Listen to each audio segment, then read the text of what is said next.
reach out to a prospect, you're talking to them on the phone, you're having this amazing conversation, but all of a sudden they throw you 1, 2, 3 different objections and you don't quite know how to handle it. You and you try to figure it out, but it doesn't come across clean. What do you do? In today's episode, we're going to give you some strategies, some ideas you can implement right now. It's not too complicated. Yeah, right away, to make sure you don't fall in that same gap ever again. You're going to love it.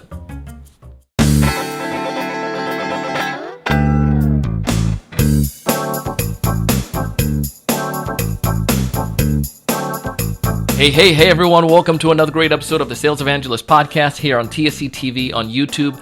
I'm your host, Donald Kelly, the Sales Evangelist, and I'm so excited for another great episode. I'm so excited to be here with you today. And on this episode, we have Miss Natasha Davis. She's the CEO of a company called Impact Branding Consultant, and she's going to share with us her wisdom when it comes towards objection. She received many objections over the years of running her business, almost 20 years of running this firm, and she's seen it. She's experienced it. She's gone through the troubles and the trials and the difficulties.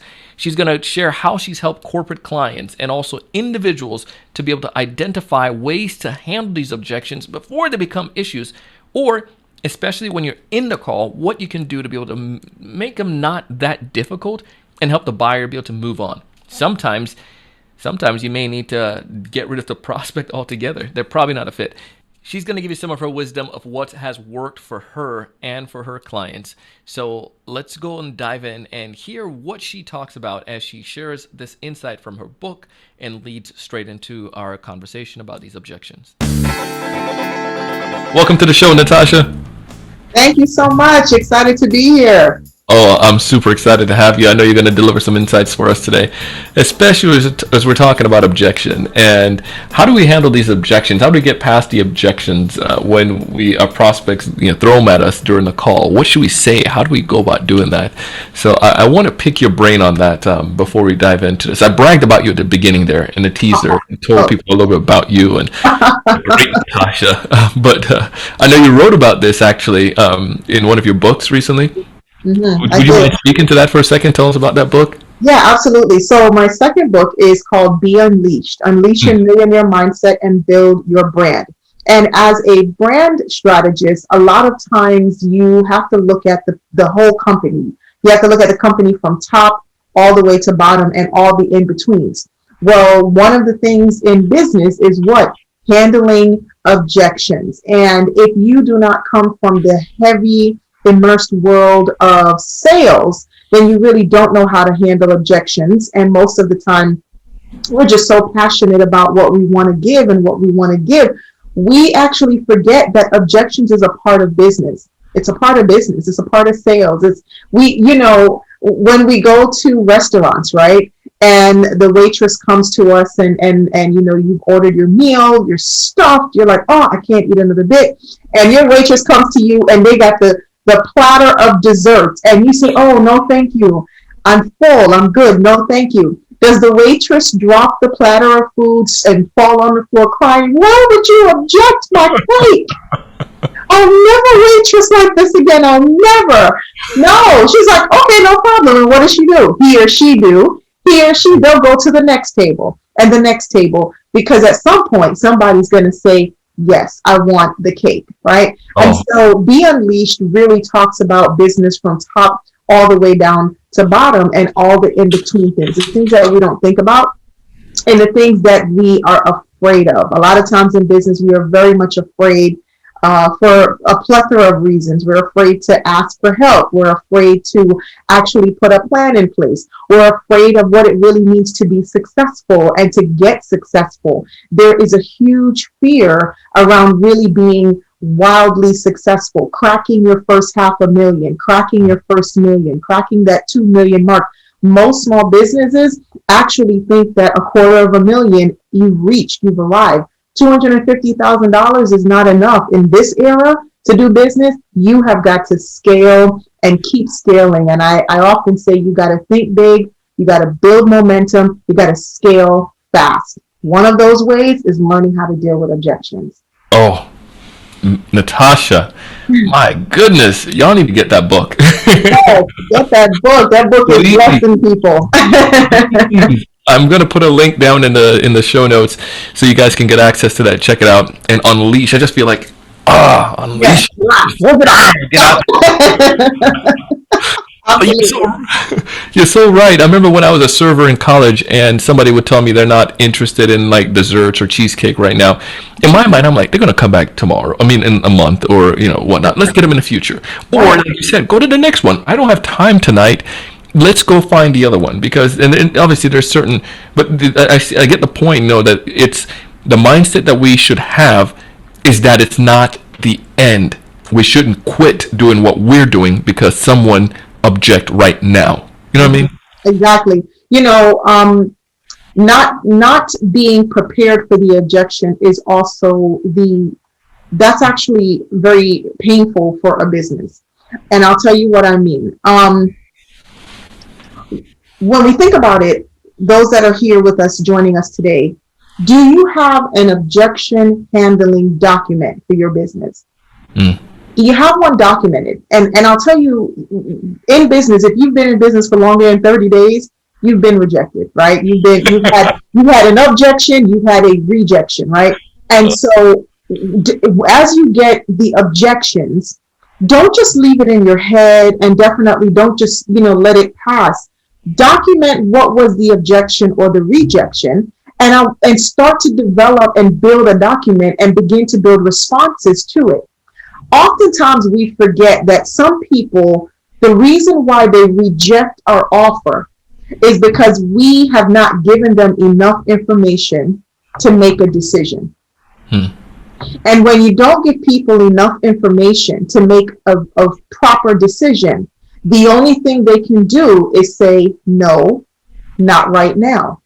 Let's go back to the waitress example. Yeah. Let's look at the waitress that says, hey, you want some cake? And they're like, no, I'm full, I'm stuffed. Well, what about if a waitress walks up and say, how was your meal? Great. Are you really full? Yeah. You have room? No. How about you get dessert to go? Oh, well, I guess I can. I guess I can eat that later because I'm really full now. Or, I'm sitting with my bestie who knows I'm on a gluten-free, sugar-free diet. So when I'm home, I can eat the cake because my bestie's not there. Okay, come on. We got to tell the truth, right? We don't be like gluten-free. I'm taking it home for my family. The kids want it. My kids will eat this cake. Right. I don't know about that cake as soon as I get to the house. It's stuffed down in the car. Put a fork in the bag.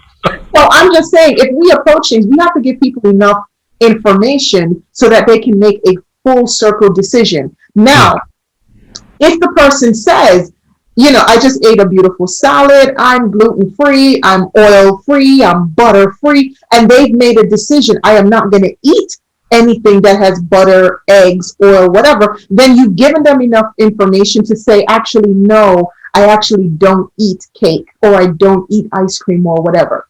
The issue we have is we are so excited about what we want to offer that we forget that it's not about us. It's about them. It's about what they need. It's about what their solution, what solution is on the table for them. It's about their pain points. It's not about us. It's about them. And when we enter conversations, remembering it's not about us, it's about them, then the pressure of selling comes down and you are actually having a conversation where you're exchanging the opportunity to help you. Yeah, it's this that idea that we call it the platinum rule. I've learned it from one of my leaders as growing up as a kid. Like, the golden rule states you treat others the way you would like to be treated. The platinum rules state you treat others the way that they would like to be treated, and giving it to them according to what they want rather than what I'm. Because I think a lot of times when it comes to objections, it's like it's me or the salesperson's fear of we're not having empathy.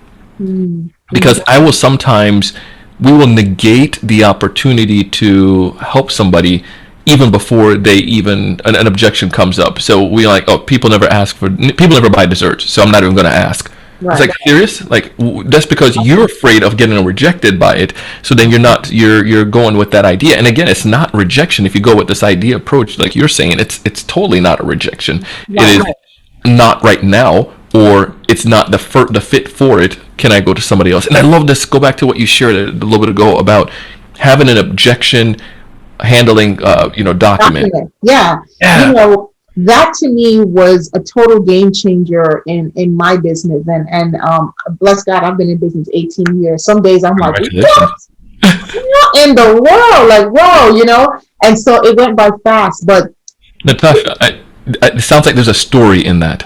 I want to yeah, hear that story. well, the story behind that is my first life. I'm a registered nurse, and I practiced clinically at the bedside. I did emergency and trauma nursing, loved it. I knew I was going to be a nurse from I came out the womb. Okay, Yeah. that's what I was doing. Went to school, was a nurse. Here I am in nursing, neck deep. I'm loving it. And all of a sudden, one day, I get bit by that entrepreneurship bug.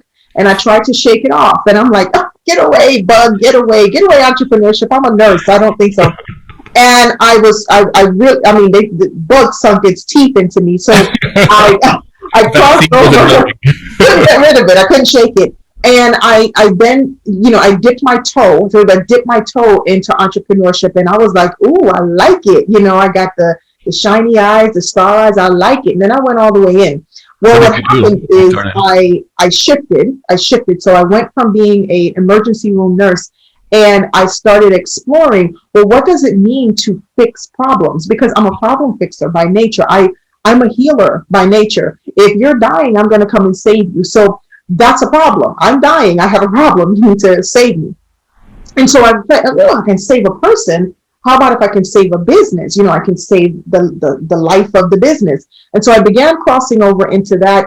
And a lot of times businesses struggle around process and performance.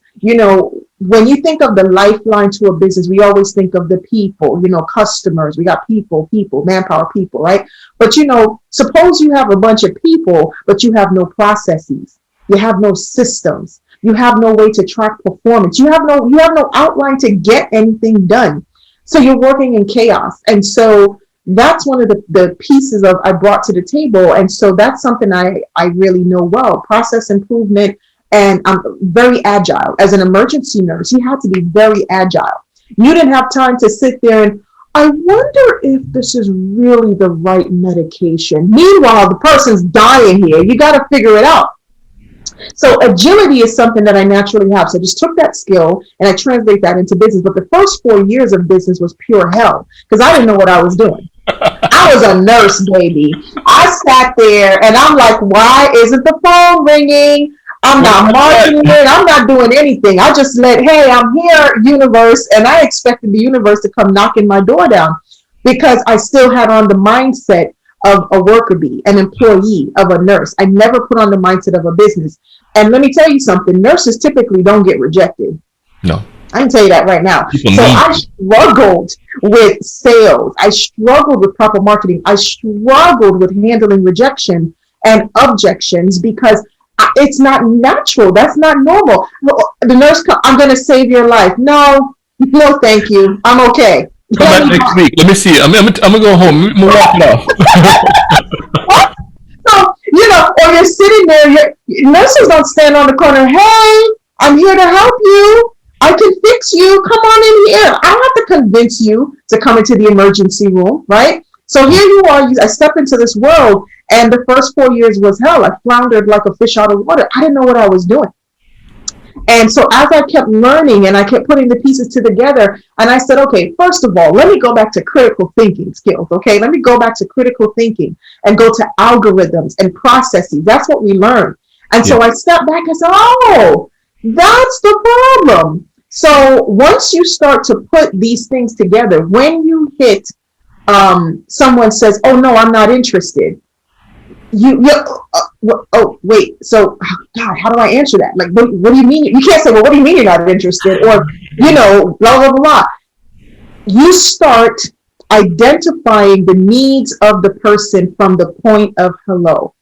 You don't wait until way down the line. So from the point of, hello, whether it's an email or it's on social media, or I saw an ad the person put out and I responded to it. That's your first hello. From the point of being a lead, like, hey, this person's interested, you need to know. So if you know your industry, you know your avatar, you got to know what their pain points are. You always speak to the pain points. A lot of times we can't enter into a solid conversation because we don't know what the pain points are. And then what we then do is we start to offer everything under the sun like a buffet.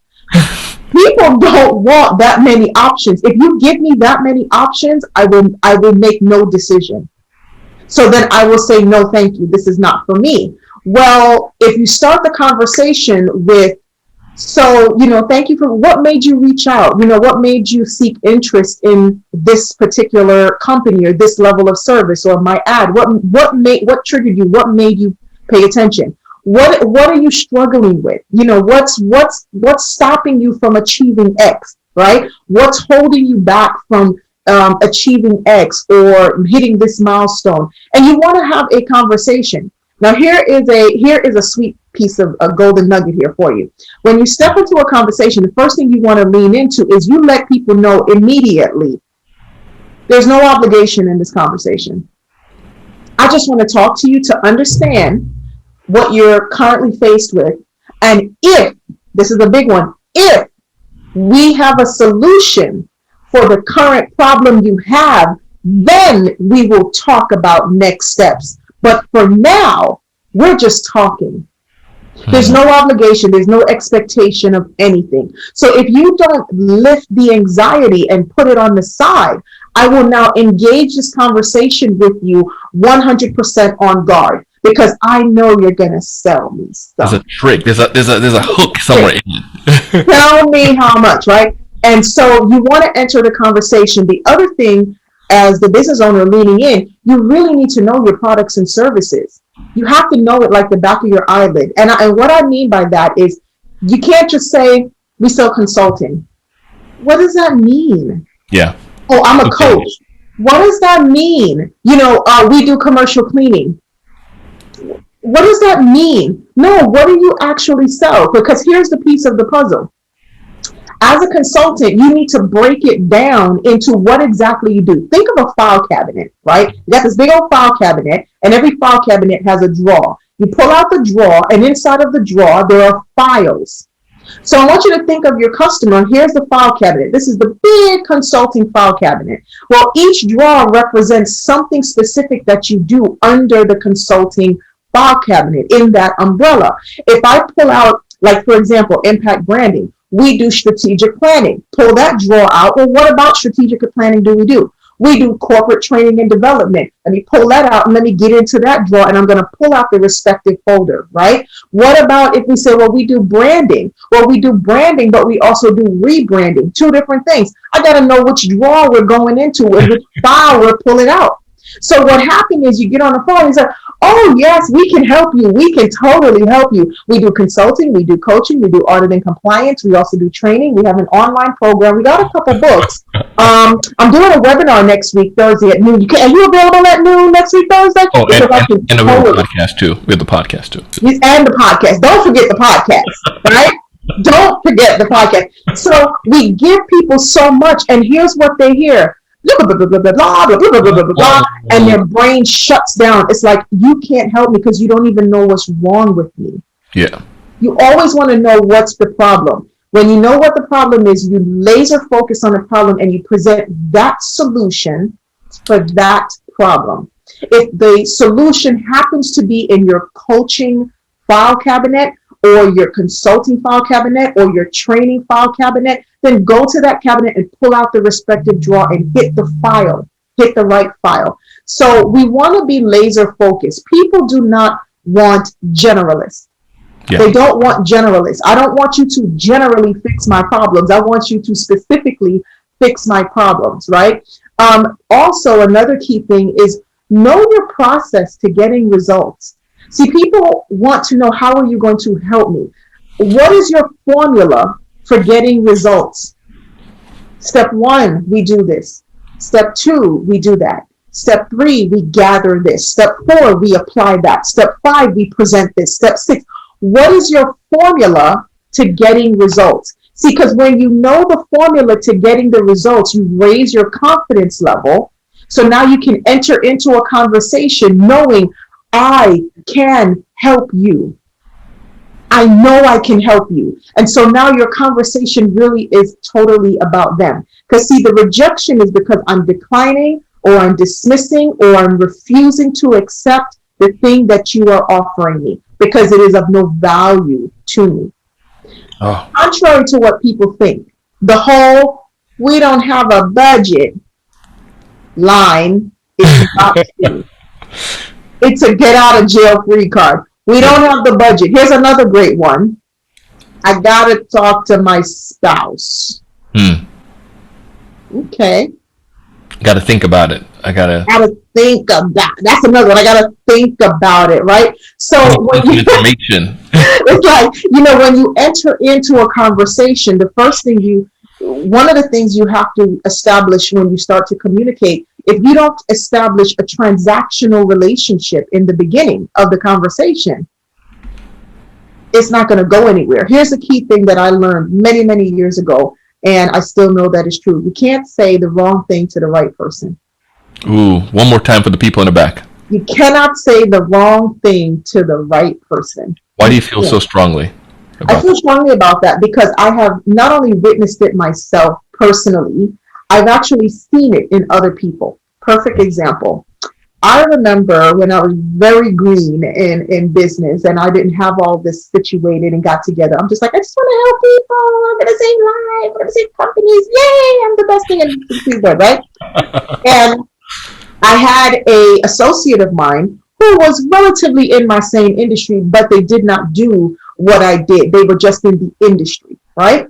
And the associate I had happened to have a conversation with someone that I already had a conversation with. So we both had a consultation. They didn't know that we knew each other. And so the same exact consultation took place probably about a week and a half apart. Did not know. It was totally weird, right? Yeah. And I consulted with the person and I told them all the yummy stuff that I could tell them, right? And I threw my price on the table and blah, there's my price. Yay, let's get started. I'm gonna have to think about it. Let me talk to my husband about it. Let me check. I don't know if this would not. I'll let you know though. I'll let you know. They consulted and had a consultation with my associate. They took the business right away. Here's the part that just burnt my toast. Yeah. My associate charged $750 more than I did. No, they did not. They sure did. So it wasn't a money thing because I was the lowest. So if the person was like, well, I go to the lowest point, they would have came back to me, right? Yeah. No, they accepted it. And boy, was I all types of mad. I was in my feelings, something terrible. Yeah. And then I sat down and I said, okay, what happened? So I said to my associate, because we had that really transparent relationship, and the way I knew, she had mentioned, she goes, hey, we just landed a client. I'm like, yay, good stuff. And she mentioned the name of the client. I said, hold on, who? And I said, wait a minute.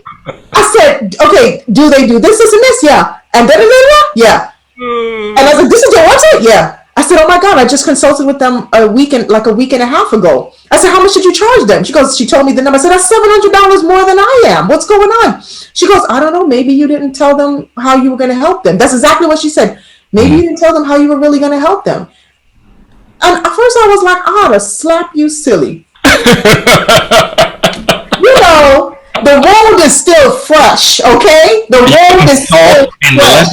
And everything in it. It's still fresh. Take it easy. Pump your brakes, all right? Yeah. And I sat there, and that thing sat on me. I couldn't sleep that night. I'm like, I did tell them. And I sat there, and I went over that consultation in my head. I said, no, I didn't. I didn't really tell them how I was going to help them. And on top of that, me not telling them how I was going to help them, and then I had the audacity to put the price on the table. Yeah. Never offer up the cost unless the person says, this is exactly what I'm looking for. Yeah. You don't enter into price conversation until you have established at least an agreement that this is what you're looking for, and yes, you would like to do business with me. Outside of that, there's no need to talk about price, because if this is not what you're looking for, why clog up your brain with this number? Exactly. And, I think it also goes back to your career, your previous career, as you don't go ahead and you can't diagnose unless you really do that really good discovery. Yeah. If I don't know what's wrong with you, if I can't give you the promise of how I'm going to fix it, then, getting a $20,000 or $30,000 or $200,000 surgery ain't going to solve jack. I'm not going to see the value in it. You're not going to see the value. And you made such a great point. Coming from my healthcare background, we could not start initiating any treatment regimen until we knew what was going on. Nurses and doctors are by training designed to ask 1,000,001 questions. And based on the answer to your question, we adjust accordingly. And our brain is constantly going. And so when you ask somebody, how long have you had this problem? See, a lot of times we forget to ask that. How long have you had this problem? What have you tried previously? See, because if you don't ask that question and you present the same exact resolution that they've tried already, you're dead in the water. It's done. Yeah. So what have you tried already? Who have you worked with before? Have you ever worked with a consultant? Did you do this independently? A lot of people don't ask this question. What are you going to budget for the service? What's your budget for the service? Let me tell you something. Most people do not have a budget for service. So stop asking the question and don't ask it why, because they are not going to answer it, because the belief is if I tell them my budget is $5,000, then they're going to charge me $5,000. Yeah. That's just naturally the thought. So you don't ask that question. You ask all the other questions. You get an assessment of where they are, and then always ask them, where are you trying to get to? What is it that you're looking to accomplish? Restate what they said their pain is, and restate what they said their desire is. Then you ask them, am I clear? Did I get that right? Great. Then you begin to formulate a regimen, a treatment, a resolution for them, and you're speaking directly to the pain point. Boom, boom. So once I gave you all the information, this is how we're going to solve this issue. This is how we're going to take away the pain. This is how we're going to stop the hemorrhage. Here's what we're going to do. Is this what you are looking for? And then you sit back and you hush. The next person to speak should be them. Yeah. Because you've listened, you've heard everything. Sometimes people enter in a conversation, they get on the phone, oh, great talking to you. So listen, our company does this, and our company is this, and we've been awarded, and we've been accolades, and we shine. And did you see our Facebook page? Don't forget to like us on LinkedIn and Instagram. And the person is like, I don't care about any of that. Like, I couldn't give two rats cranium that you have a LinkedIn page. I probably saw it already. I want to know what you're going to do to help me. So we want to make sure that we enter conversations with the person in mind, but you also have to understand rejection and objection is a part of business. It's a part of business. People are going to say no, and people are going to say yes. The other thing is, always get ahead of the conversation in terms of, if you're in consulting or if you're in coaching, if you're offering any kind of service-based business, you should have an idea where this person's looking to pay. Like, don't get on the phone with somebody who has no intent. You know that your services start at $1,000 a month, but this person in their head and also in their bank, they're like, I can't afford anything above $200 a year. Why are we on the phone? End that call now. Why are we even talking? Right? So you want to learn how to create a transactional relationship. And the way you start to do a transaction, you begin to transact in the beginning of time. So when you say, hey, I want to do a consultation, not a problem. How about you have them fill out this document, answer these basic assessment questions, or when they're booking their appointment online, yes, because this is 2021, you should have an online calendar with some technology. Work with me, people. Right? So when they're booking their appointment online, you should have basic preliminary questions. If you're in an industry where you have to talk about the person's finances, ask them up front, how much money did you gross last year? Yeah. If you begin to enter conversations with people who will not answer basic business questions, do you really want to talk to them? Because they're not forthcoming. They're not going to answer. And let me tell you something. There's nothing so private about how much money you made. I can go to IRS and just start Googling stuff. It's not that private. Most people won't tell you how much they made because they're embarrassed. They're embarrassed because it's not what they should be making or what they want to be making. So they're embarrassed by it.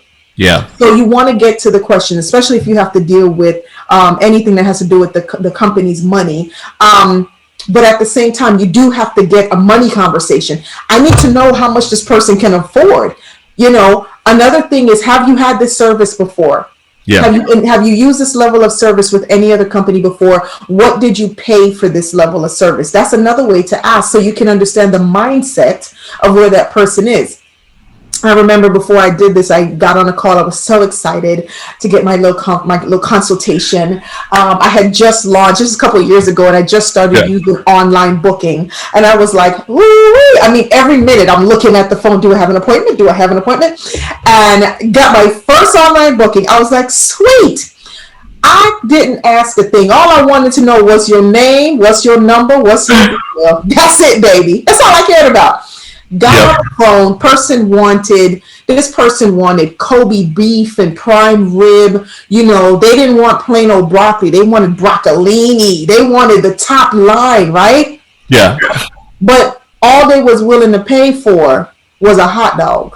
No, go down to go to 7-Eleven. I sat on the call like, what is happening? Am I on candy camera? And so what I'm saying is, they wanted the best of the high level service. And when I let them know, is this what you're looking for? They said yes. I said, okay, to engage this level of service, don't miss that, guys. Don't miss that. A lot of people struggle with asking for money. To engage this level of service, the investment will be X per year, X per month, X per week. I'll say it again. To engage this level of service, the investment will be X whatever per month, per year, per week. You want to get a handle on that. A lot of people are fearful around asking for the money. They start to stumble when they get around that, right?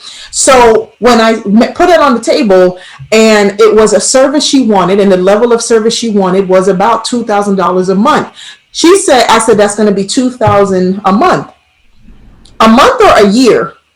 I said, no, boo. I said, no, that's a month. I said, in order for you to receive XXX, XXX, X, and X, this level of service is $2,000. Oh, God, I can't afford that. I was thinking it was going to be like maybe $500 or $1,000. I said, what? A year? For the whole year? I said, no, ma'am. No, ma'am. And so that was another thing where I said, okay, pump the brakes again. We need to clean this process up, because I can't get on the phone with people who are not able to meet the level of service, who are not able to accept it financially. Right? If I understand you correctly, you're weeding stuff out so that when you do get on the call with these people, the objections you're getting are the clean objections, and you already have your list of those responses to them, and it's not these like other you're I guess, like getting the bogus stuff out from the top so that you can have more meaningful dialogue going down the pipe. Absolutely. Absolutely. You know, guys, there's nothing wrong with having an inclusion and an exclusion criteria. There's nothing wrong with having the red carpet concept to your business. You're not meant to take care of everyone. You're not meant to service every single person in every industry. There's a certain subset of people who you're meant to service, and that's okay. Don't be ashamed of that. You want to wholeheartedly embrace that, because those people are looking for you. Our goal has to be, I need to sit in front of the people who are most likely to say yes. My day needs to be sitting in front of people that are most likely to say yes. That's it. Yeah. And so your goal isn't to meet with any and everybody. I remember I had I was on social media and I saw somebody in my network. They posted, ooh, Ooh, child, I'm so tired. I did 35 discovery calls today. And I'm thinking, how the hell did you do that? Yeah. Would you talk for 5 minutes at a time? Did you eat? Did you pee today? Like, seriously, who does that? 35 discovery calls in a day, that's not business. Yeah. That's called I'm getting on the phone, burning through my life to talk to people who's not going to say yes to this dress. So you do want to have some metrics. Like, I need to have 5 discovery calls or 10 discovery, but they need to be qualified people. Jumping on a call with 30-40 people, that's not going anywhere unless you're selling a tangible product and you need to be moving 100 units an hour. Yeah. You want to talk to qualified people. I tell people it doesn't take all that. It's not. And I looked at that. I passed that post like it didn't even exist. I was like, I ain't thumbs up or thumbs down. I'm done. That to me was ridiculous. That's a waste of time. Natasha, man, you brought so much wisdom, so many insights to us today, and I think it definitely helped to understand how can we make sure, as we're having those conversations, how can we handle those objections.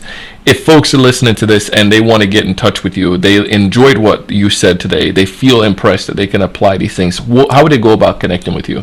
The best way to connect with me is just go to the website, impactbrandingconsulting.org. That's impactbrandingconsulting.org. You get there, you can check me out, you can stalk me a little bit, see what's up. You can go on social media and align with me, and then you can see what I'm about. And if what I'm about is what you're looking for, don't hesitate, reach out. You can do a complimentary power chat. We'll jump on a power chat. Yes, you're going to get qualifying questions. We do inclusion, exclusion criteria, right? However, if you feel like, hey, let me have this power chat, you can jump on, do a power chat. If you're at a point where you need to speak with me, you can, or you also speak with my other strategists and business developer. So the opportunities are absolutely there. And if you're interested in wondering about where this book is, this Be Unleashed book, you can actually pop onto Amazon. Amazon has the Be Unleashed book. You can go to Amazon, search Natasha E. Davis. You'll see all of my published literature. And in January, I released one of my newest books called 25 Valuable Golden Nuggets to Start, Stabilize, and Scale Any Business. And you can actually take advantage of that as well. So it's really been an honor to serve you guys and to digest and transfer a little bit of knowledge. And I really hope this has been valuable to everyone who's listening. Oh, love this. It was awesome. It was great. Thank you so much. I appreciate this, and I'm going to put that back in the show notes so folks can get access to it and connect with you and check out your book. Natasha, thank you for your wisdom. Thanks for coming on the show today. Thank you so much. Y'all be well.